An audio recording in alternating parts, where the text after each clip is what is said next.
Hi. Hi. Yes. So share my screen. Yes. And your face too, if you would like. Thanks. Okay. You don't need. Okay. So thanks everyone. So first of you, introduction of the team. So basically what we are doing now is we're developing some professional bots. I say professional because we're doing a lot of different trading bots. For example, like arbitrage bot across in different chains and DEX. And we also do some sandwich bot, NFT sweep bot.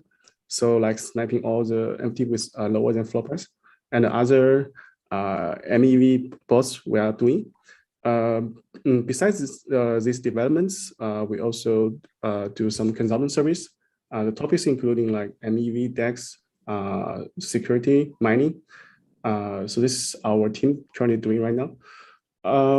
So next, I think today I try to show like a random side project we do. I think it's pretty much represents a typical workflow of our team. So this thing happens last week. So it's issue happened with Terra's breach on Ethereum mainnet. This issue is, however, is quickly fixed by Terra team. They respond very fast, and so we got this notified from an official Telegram group from Terra. So a few users claim they cannot transfer funds between Terra and Ethereum. So we quickly came to the Etherscan and checked the breach contract, and we do see a lot of failed transactions. So starting from like 3 days ago, and after that, all the transactions fail keeps failing. So we start doing some analysis. So first, we're trying to understand what the logic of the contract. So this contract is a breach on the Ethereum side, so which allocates the tokens after the user burns it on the Terra side. So the Terra admin was signed with a multi-signature, and this contract will verify the signatures and release the fund. So we start by looking from the first transaction, which is failed. This one is caused by like ERC20 transfer fail. And then all the other transactions failed with like invalid signature, which sounds quite alarming because it looks like the key is leaking or something. But so we rush to reproduce a very small contract. So this just contains a core logic of the Terra breach of them how to verify these signatures. Besides that, you also need to getting the current state, getting the current working state from the contract. So for example, here we have to get all the valid signers, the nonce. So we started by validating all the transactions from the last working transaction and then the first two failed ones. From the result, we can see that the signers are still the same. So in this case, we are more comfort that at least the signers are the same, so there's no possible key leaks here. And we also try to fix replace the next transactions with the correct nonce. So all these signatures can pass this, the valid verification. So which means this is a quite small issue because maybe the Terra bridge backend they failed to synchronize the nonce between the Terra side and the Ethereum side, so which caused a series of failing transactions. The next thing is trying to figure out why the first transaction failed. So by digging down the underlying token contract, so we find out it's a B Ethereum contract token.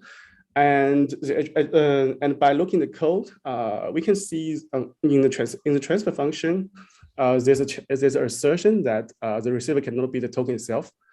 And then we can look at the actual input of the first failing transaction.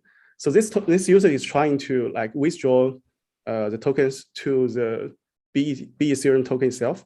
So actually this caused the failure and then block all the coming transactions.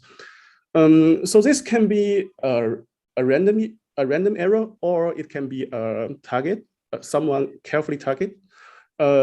So it's disturbing, but at least it's not the end of the world. So we informed the Terra team with our findings, and we are very good to learn that they're responding very fast. So we first reply in the Telegram chat, and then fix the issue very quickly in like 2 or 3 hours. So this with this thing happen, actually we have more confidence with the Terra projects. So this is just a typical example of our workflow. So besides our developing, we trying to like do a lot of analysis and try to reproduce all these recent hacks by digging down to the real cause. So this is how our team is working. Yeah. Thanks. Thank you. Cool. So, but you don't know if it's a targeted attack or if it's. Yeah, but actually, it could be like a denial of service attack. But actually, at least there's no risk of losing funds. So at least the Terra team they're responding very fast. So at least we're knowing they are trying to fix, and in the last resort they can also stop the breach temporarily. So it is just a matter of time for them to fix the issue. So that's how it's happening. Yeah. Now it's not working at the moment, the bridge. Oh yeah, it's working now. It's working now. Ah, okay, they fixed it. Quickly resumed after like 2 or 3 hours. Okay. Okay. But you don't trade on this event. You don't try to trade, or? We got a lot of user response from the Telegram chat. I got the notification from my colleague, so he's asking like why he's failing to transfer the funds. Yeah. Okay, but you know, such event you can also like look at such event and think about if it has like. Yeah, we used to do arbitraging between like Terra and Ethereum. So, but okay, like a few months ago. Yeah. Okay. No, I mean the other way around. You know, I guess there are people around there looking at these errors, of course, and then they think, oh, this maybe could be an event to trade, to short it because it will blow up and then the price will fall. So you have some kind of information. We also check on Twitter that this thing didn't stir up. So it looks like it's not a on purpose attack. It's not it might not be an attack on purpose. Yeah. Yes. Okay. But you yourself could trade it. Yeah. Yes, it's a next level play. Yeah, of course. No, I don't know. I guess maybe there are people around there especially look for this kind of events and then try to they see it first and they go in a short position, and then if it blows up they make a ton of money. I agree. Actually it's a quite good trading chance. Yeah.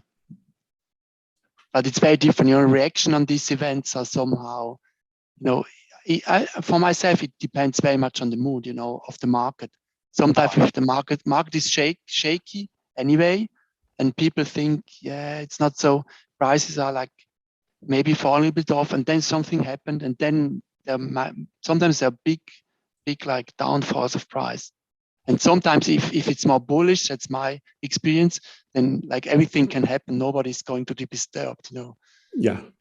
It's very strange on the sentiment of the market.